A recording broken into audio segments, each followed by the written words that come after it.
সুপ্রিয় সুধী, এই যে আপনারা দেখতে পারতেছেন হ্যাপি নিউ ইয়ারের যে বিরিয়ানি অনেক মজার হয়েছে। আমরা খেয়েছি, আমরা বুঝতে পেরেছি।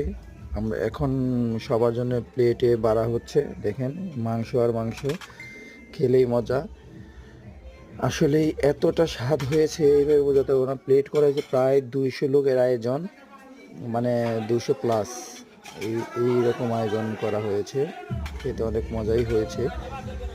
স্থান হলো কালিয়াতি বাস স্ট্যান্ডের হান্নান যে পিয়াসী হোটেল, ওই পিয়াসী হোটেলে। দেখেন বিয়ের চেহারাটা দেখেন। এই যে পোলাপান আমাদের ছোটো ভাইরা নাচানাচি করতেছে। দেখেন নাচের একটা রাত্রে আয়োজন করা হয়েছিল, আতশবাজির আয়োজন করা হয়েছিল। এখানে অনেক মজা হয়েছে অনুষ্ঠানটা এই ছোটো ভাইদের নিয়ে। এইটুকুই, মানে প্রথম বছরের উদ্বোধন যে ছোটো ভাইরা সাথে থাকবে, সবার সাথে থাকবে, মিলেমিশে থাকবে। ধন্যবাদ। আপনারা চ্যানেলটা সাবস্ক্রাইব করবেন।